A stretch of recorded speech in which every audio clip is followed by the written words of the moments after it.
Alors, Monsieur le député de Papineau, il vous reste 13 minutes. 13 minutes. Merci beaucoup, Madame la Présidente. Alors, je salue à nouveau le ministre et toute son équipe. Écoutez, moi, je tenais à mentionner que je suis extrêmement fier de faire partie de ce gouvernement-là, un gouvernement qui a posé des gestes concrets en éducation, qui va faire de sa priorité l'éducation.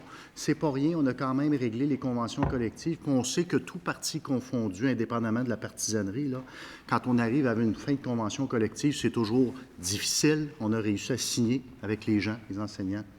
On a aussi investi, on a fait des investissements majeurs, pas plus tard que la semaine passée, je l'ai mentionné tantôt, plusieurs millions de dollars, 15 millions, pour les instances régionales de concertation, les organismes qui font une différence sur le terrain avec les élèves en difficulté, qui, avant les classes, pendant les classes et après les classes, ont un impact réel et qui font en sorte que ça fait vivre plein d'histoires à succès. Parce que souvent, ce qu'on entend parler, Madame la Présidente, puis est-ce que le système d'éducation est parfait au Québec? Non. Est-ce que nous avons un des meilleurs systèmes d'éducation au monde? Oui. Alors, il faut être capable de le dire, ça. Puis, je vais le répéter aussi souvent qu'il le faut, Madame la Présidente. Si on prend des cas isolés, effectivement, il y a des cas où c'est plus difficile. Mais dans la majorité des cas, il y a plusieurs enfants dans nos écoles primaires, nos écoles secondaires, cégep, université, qui vivent des histoires à succès, qui commencent avec des difficultés, puis qui finissent avec un diplôme. On a un des taux de diplomation qui se compare aux meilleurs pays au monde. On a des jeunes qui arrivent à l'école où les parents se disent « Mon Dieu, ça va être difficile », puis qui réussissent tout de même à se dénicher un diplôme dans des domaines qui les intéressent. Et ça fait quoi? Mais ça fait des citoyens actifs dans notre société, ça fait des gens qui sont actifs, qui sont valorisés par ce qu'ils font, qui ont à cœur ce qu'ils ont appris à l'école. Puis ça fait surtout de passer le cercle, parce que ces gens-là vont avoir des enfants, en se disant, bien, j'ai eu de la difficulté puis j'ai réussi, fait que mes enfants, même s'ils ont de la difficulté, moi, je vais croire au fait qu'ils vont pouvoir réussir. Puis, Madame la Présidente, je vais vous parler de la valorisation des enseignants. Vous vous souvenez, Monsieur le ministre, je vous ai parlé d'une approche systémique, puis vous en avez parlé tantôt, hein, ça prend tout un village pour former un étudiant ou un enfant, mais effectivement, il y a plusieurs personnes impliquées, et l'enseignant, évidemment, est au cœur de la réussite de l'élève. Je vais vous donner peut-être un témoignage, Madame la Présidente, un fait vécu, où un jeune garçon qui a commencé le secondaire en ayant des difficultés, qu'il est allé, un jeune garçon de Montcomté, qu'il est allé à l'école séminaire Sacré-Cœur près de la Chute, qui a vécu des difficultés au secondaire 1, mais qui, par l'entremise des enseignants, avec un mot, un geste, une parole, a fait en sorte qu'il a commencé à croire en lui. Et son estime de soi a été augmentée. Pour toutes sortes de raisons, il a dû changer d'école. Ça n'a pas été facile. Et il s'est retrouvé à Louis-Joseph Papineau, dans le magnifique comté de Papineau. Et je salue le directeur Jean Beauchamp et toute son équipe d'enseignants, de personnel de soutien, de techniciens qui ont su dire, et pour le séminaire, je salue les enseignants et les étudiants, je sais qu'ils vivent une situation difficile à cette école-là, mais là, je suis rendu à Louis-Joseph Papineau, je salue le directeur et toute l'équipe qui ont fait une différence avec ce jeune-là, qui ont su utiliser les bons mots. Vous le savez, le député d'en face, vous étiez un ancien enseignant, vous savez que chaque mot, puis souvent l'enseignant ne le sait pas tout de suite, mais il sait plus tard, quand un jeune vient le revoir, en lui disant, bien, tu sais, le mot que tu me dis quand j'ai eu de la difficulté dans tel examen ou après une journée difficile, bien, ça a fait une différence dans ma vie. Et à ce garçon-là, ces enseignants-là, Madame la Présidente, ont su dire les bons mots. Et le directeur, puis tout le personnel, pour rebâtir encore plus fort l'estime de soi de ce jeune garçon-là. Et pour des questions logistiques, l'année d'après a dû faire une 3e école. Imaginez-vous, 3 écoles. Il est rendu aujourd'hui, c'est un success story, faites-vous-en pas, ça finit bien. Il est rendu en secondaire 4 au programme international. Ce garçon-là, Madame la Présidente, c'est mon garçon. Il s'appelle Mika, je le salue en passant, Mika, qui vit plein de succès, mais qui a eu des étapes difficiles. Et aujourd'hui, ben, il travaille, il s'est fait une blonde, elle s'appelle Adèle, elle est bien cute, je la salue également.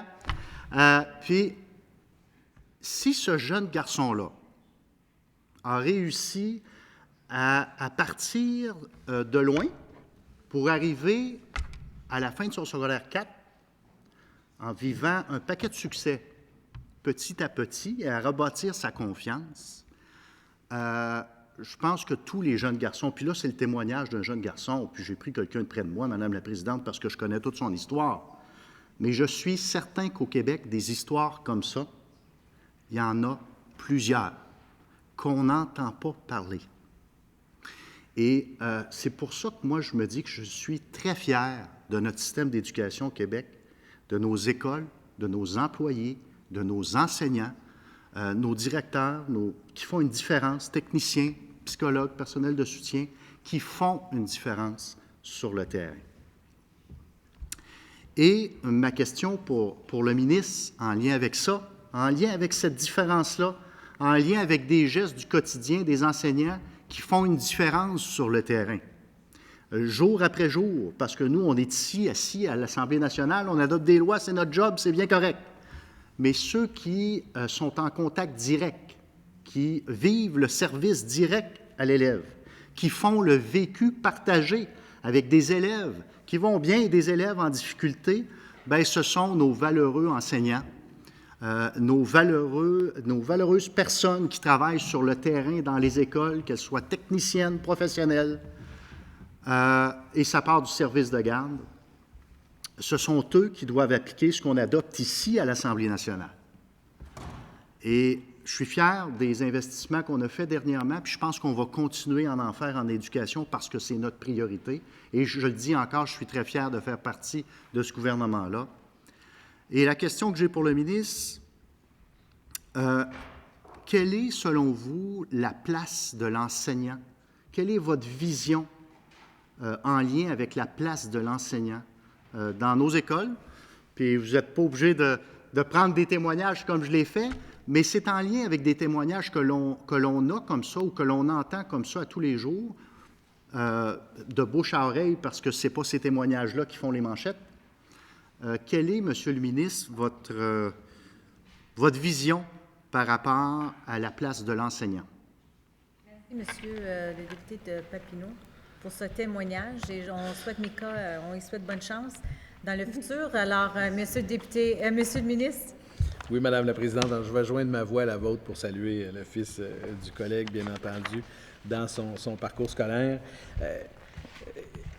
C'est une excellente question, puis je pense qu'on pourrait passer beaucoup de temps à discuter de l'espace que doivent prendre les enseignants dans notre projet, dans l'éducation et dans l'école. D'ailleurs, je ne prendrai ça à personne, bien entendu, que la relation d'un enseignant avec son élève est un des déterminants importants de la réussite. C'est dans les facteurs sociaux, les facteurs scolaires, qui ont été identifiés comme prioritaires. Je ne ferai pas,